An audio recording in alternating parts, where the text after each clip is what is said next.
coragem de ser você? Começa de você mesmo. E que tal você também compreender que nós começamos daquilo que estamos pensando?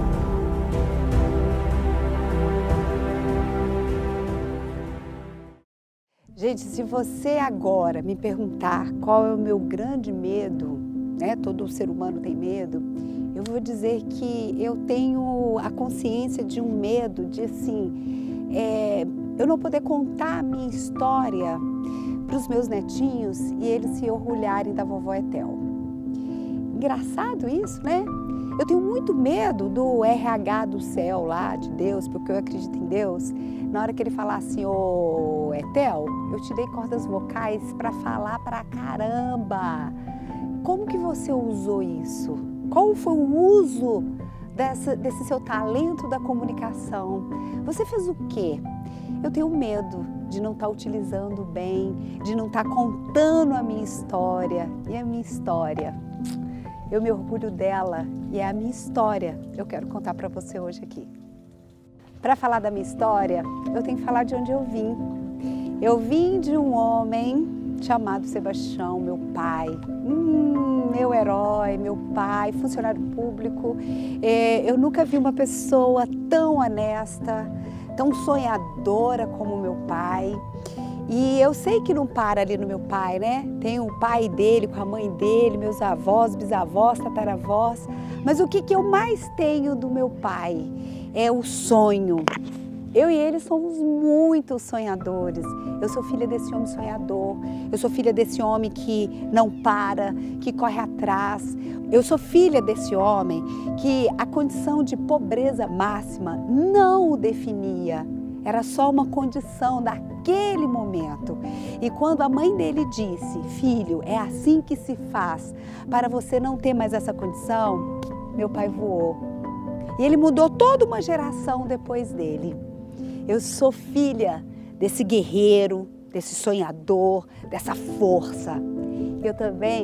Eu sou filha de uma mulher, minha mãe Nilda, dona de casa, a maior empreendedora que eu já vi no mundo.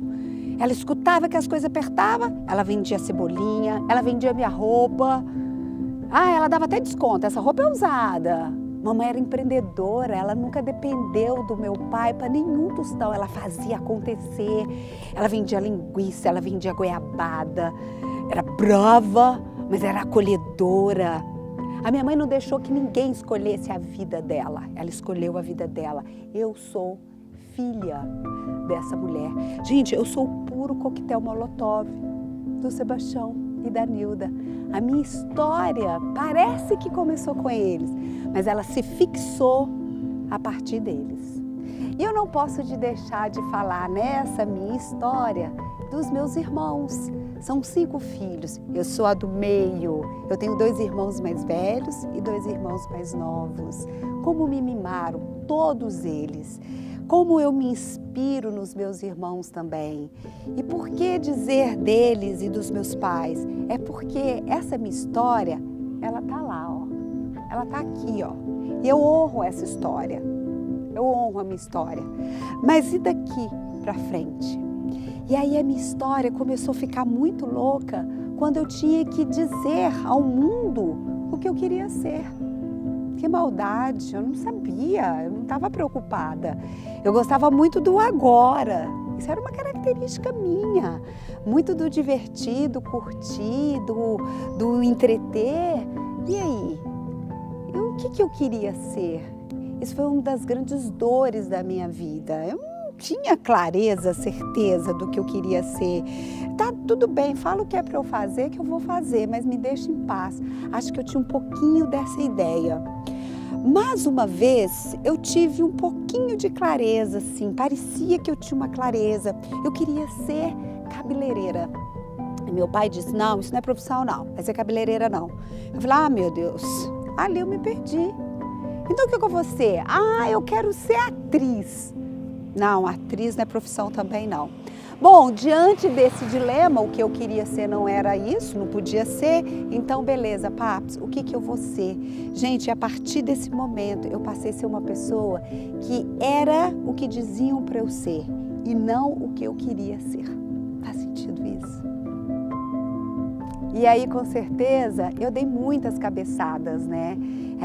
Quando eu paro assim para lembrar, eu sinto até um pouquinho da angústia que dava, né? Porque a gente fala que tem medo de errar. Eu acho que no fundo, e até hoje eu tenho isso, eu tenho medo de mostrar meu boletim. Foram rígidos, tá tudo bem, tá perdoado. Então parece que a gente tem medo de errar. Parece que tudo que eu vou mostrar lá no fundo é eu estar tentando entregar meu boletim e aquilo ali ser aceito. E aí eu comecei a perceber o que é que eu quero. E olha, nós às vezes não estamos percebendo que a gente está sendo conduzido por valores e não verdadeiramente caminhando para onde a gente quer chegar. Hoje eu estou caminhando para onde eu quero chegar. E onde eu quero chegar é uma fotografia que eu fiz minha, a partir do meu talento de falar, de ser comunicadora. Então, olha só, nesse processo de ter clareza, talvez é o momento de você parar de preocupar em ter clareza. Para com isso. Para de preocupar tanto com isso e focar nisso. Porque o caminho que você quer, ele é simples. Ele não é rebuscado. Só que você precisa se dar um tempo. Você precisa tirar lixos mentais. Você tem que parar de preocupar com o que pensam de você. E essa clareza é algo como experimentar.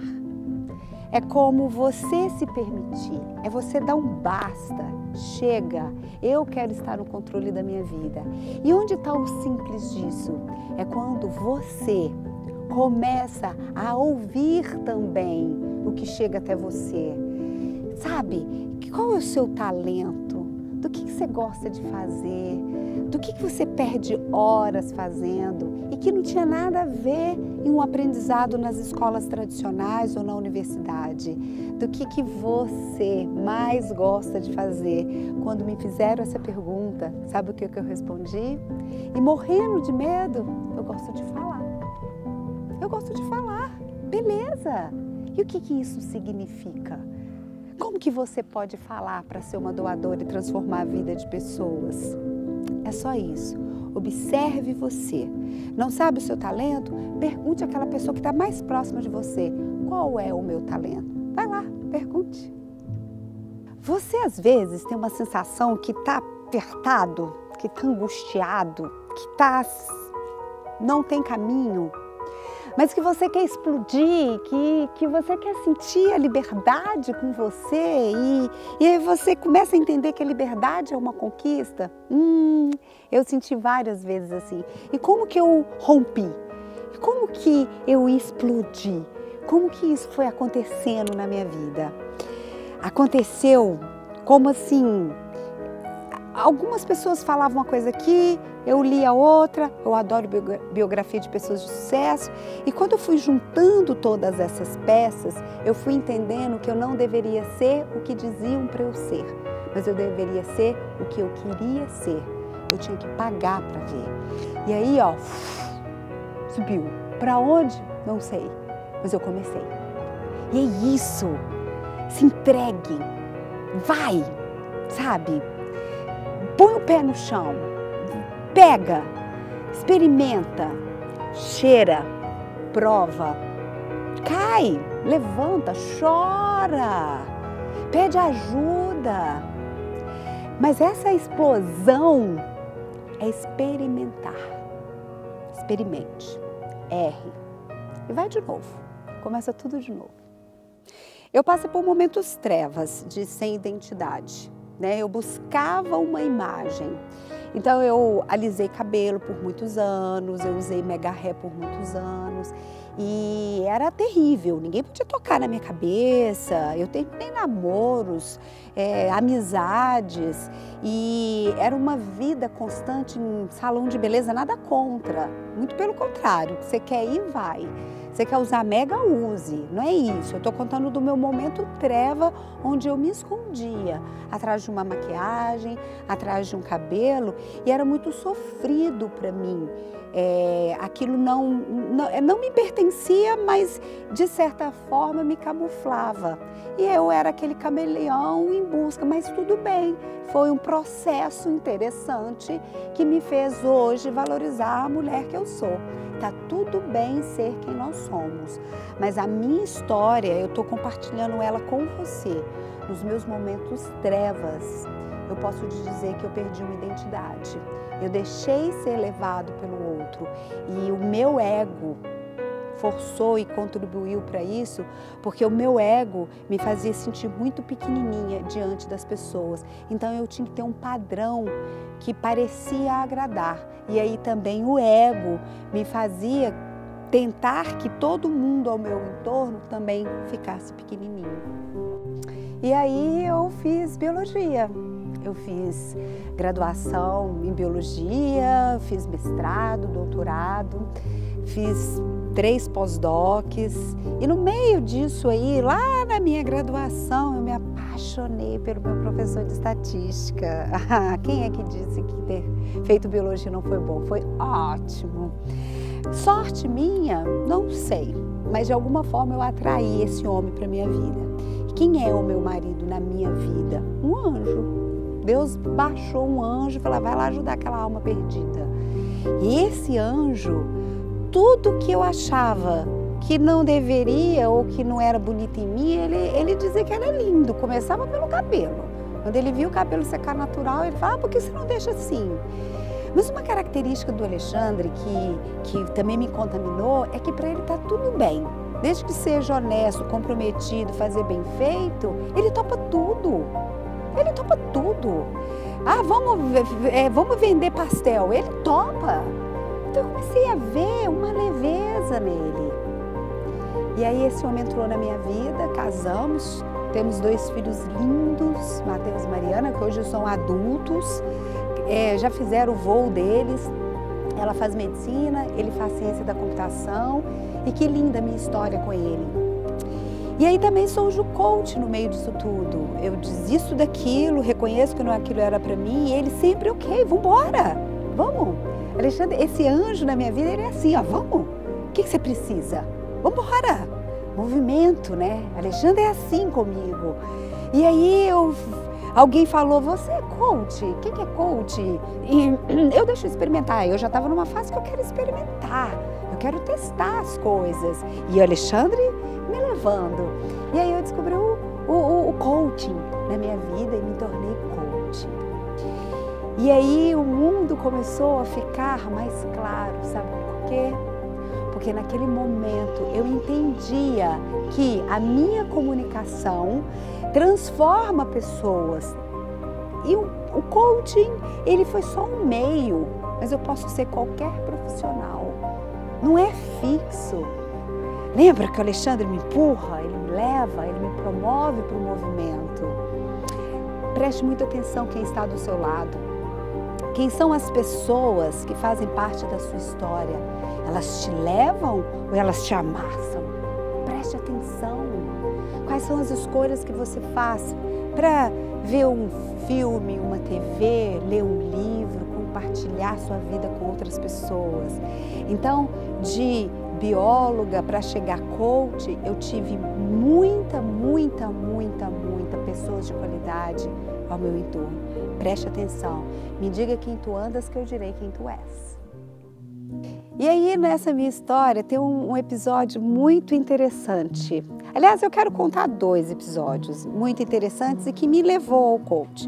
Uma quando eu ainda estava fazendo meu pós-doc, que eu chego no laboratório e a minha supervisora, muito gente boa, ela sempre me dava oportunidades. Ela falou assim, Etel, não esquece, hoje é dia de renovar sua bolsa. Quando ela falou isso, eu tive uma angústia, eu corri para o banheiro e chorei muito. Mas eu chorava, sabe por quê? Porque o laboratório era legal, o convívio era ótimo, era muito bem equipado. Essa supervisora, ela não era uma pessoa que me amarrava. Não, ela me impulsionava muito. Sabe quando tem aquele papo assim, você tem tudo e parece até que você é uma ingrata? Naquele dia eu senti isso. Essa é uma historinha. Uma outra historinha que eu queria contar, que me levou ao coach, foi conhecer uma pessoa. Quando eu fui para o exterior, um churrasco que fizeram para nos receber, aí eu e a minha família, uma pessoa falou assim, nossa, você é tão extrovertida, alegre, você fala coisas que deixam a gente tão para cima, você é coach? Eu falei, isso é de comer? Não sei o que é isso. Coach, você não sabe? Não. Ah, então eu vou te levar numa sessão. E aí eu passei pelo processo de coach. E eu cheguei em casa, eu falei, amor, tô apaixonada por aquela mulher, eu quero ser ela. Olha, gente, lembra que eu estava contando para vocês que a gente tem que experimentar? E aí as peças vão se encaixando. Lá no laboratório, a minha dor é que tudo parecia tão perfeito, mas não era para mim. Era como se eu fosse um peixe tentando subir uma árvore. E naquela fala da outra pessoa, eu não senti angústia. Eu senti que tinha tudo a ver comigo. Agora faltava a coragem de ser quem eu descobri que eu era. E aí eu me dei um tempo. Já que eu estava no exterior, um pós-doc do meu marido, eu fiz a descoberta do coaching e eu ainda tinha mais 10 meses lá. Eu me dei de presente, eu pude me dar de presente, né? E aí eu vivi 10 meses fazendo coisas que eu gostava e que me aprimorava. E comecei a estudar o coaching. Eu tinha uma empresa, saí da empresa, desfiz a minha sociedade nessa empresa que eu estava, finalizei o pós-doc, não queria mais aquilo, fechei as páginas, peguei esses diplomas todos que eu tinha, os meus certificados, dei de presente para os meus pais, porque eles mereciam isso, era o que eles queriam e estava tudo bem até ali. E aí eu comecei a minha vida de coach. A Coach Etel. Aqui na cidade que eu moro, ninguém sabia o que era isso. E ninguém quer comprar coaching. Ninguém quer comprar sessão de coaching. E aí eu fui lá na minha casa de infância buscar características do meu pai e da minha mãe que estavam em mim. E aí veio a coragem. E ela não é ausência de medo, eu borrava de medo, mas tinha algo de diferente, eu acreditava naquilo. É como ter fé, você não precisa ver, mas você acredita. E foi tão transformador na minha vida que nada me parava. Então como que eu comecei a minha vida de coach? Acreditando em mim, acreditando no método. Ele me transformou, então eu mostrava para as pessoas a minha transformação. E como que eu mostrava a minha transformação?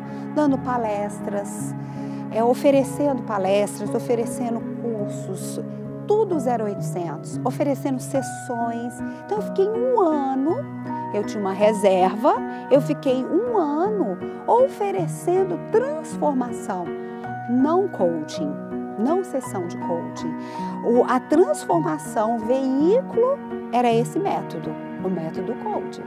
Mas eu conseguia transformar as pessoas a partir da minha história. E aí então as coisas começaram a acontecer. Eu comecei a ter os meus primeiros clientes pagantes, meus primeiros clientes que o método transformava a vida deles, ele me indicava para o outro. Então aquilo era uma rede. Gente, deixa eu contar uma coisa. Lógico que eu fico nervosa quando eu subo no palco e pego o microfone para dar palestra. Mas quanto mais cheio tiver, mais lotado, cara, eu fico na adrenalina. Porque eu vejo os olhinhos das pessoas se identificando com a minha história. É isso que você tem que buscar na sua vida, nessa clareza. Calma, um passo todo dia. O coração tem que acelerar. Tem que dar um maior puxão aqui no estômago, só de imaginar o que você tem que fazer para chegar onde você quer chegar. Aí você está no caminho certo. Você já parou para perceber como nós humanos temos a tendência de dizer o que queremos, mas no que não queremos? Olha que louco! Tipo, eu não quero ser gorda. Na verdade, não é o que eu quero é ser magra. Eu não quero gastar, ficar endividada. Isso não é o que você quer. O que você quer é o controle financeiro. Escreve, gente. Escreve o que você quer para você identificar se está fazendo sentido o que você está jogando aí para o universo. Então, o que eu estou querendo te conduzir é que aquilo que eu foco expande. Não quero ter dívida, não quero ter dívida, não quero ter dívida, eu vou ter dívida. Por que eu não digo que eu quero ter autonomia? Autonomia, isso vai expandir. Eu quero ser magra, estou lá, ó, vou ficar toda gostosona. Mas a gente tem tendência a focar no que não quer. Outra coisa, uma analogia. Às vezes eu venho dirigindo meu carro, vejo um buraco, eu digo, não quero passar no buraco. Eu não quero passar no buraco. O que eu quero, na verdade, é desviar do buraco. Mas eu foco tanto no buraco que eu passo a roda no buraco. Isso é real, isso é fato. Então eu quero chamar a atenção para você que nesse caminho da minha história que eu estou construindo, que não é fixa, que não é permanente, é movimento, são muitos os obstáculos. Mas se eu focar nos obstáculos, é nele que eu vou direto. Então eu quero que você preste atenção que nós temos que focar nesse caminho. Esse caminho está me levando para onde eu quero chegar. Onde eu quero chegar, eu sei. E eu tenho certeza que você sabe também. Desenhe essa fotografia. Você vai estar com quem? Fazendo o quê? Compartilhando o quê? Doando o quê? Fazendo o melhor? Transformando o quê? E esse caminho, ele tem que ser seguido sem olhar para os buracos, nem para os obstáculos, porque você vai seguir e chegar desse jeito. Foque no que você controla. Foque no que você quer e não no que você não quer. Eu tenho certeza que você vai chegar como eu cheguei agora. Eu cheguei no topo, gente. E tem mais, muito mais. Esse foi só o primeiro pico. Eu tenho outros, mas eu estou focada onde eu quero chegar. A minha história, ela não tem uma grande dor. A minha história, ela não tem um relato que choca, sabe? Saiu das trevas e foi para a luz. Não. Cada história mexe com a gente. Cada história é linda por ser sua história, porque ela revela o ser único que nós somos. E tá tudo bem ser quem você é, tá tudo bem a sua história. E qualquer um que queira imitar vai ser uma cópia falsificada. Tem orgulho de você como você é, tem orgulho da sua história. O que mais faz sentido hoje, ainda mais quando eu vejo e estou num cenário como esse aqui, eu digo que é a gratidão. O poder tá aqui falando para você. De alguma maneira a sua história cruzar com a minha e a gente dizer um para o outro, tá tudo bem ser quem você é, possível. E aí você se libertar, você se dê a você a oportunidade de ser simplesmente quem você é. Focar no que você quer, focar naquilo que vai te levar para onde você quer ir, dizer o que sente, reconhecer suas emoções, dizer que é possível e aproveitar aquilo que nós temos de mais precioso, que é o tempo. Não tem explicação para isso.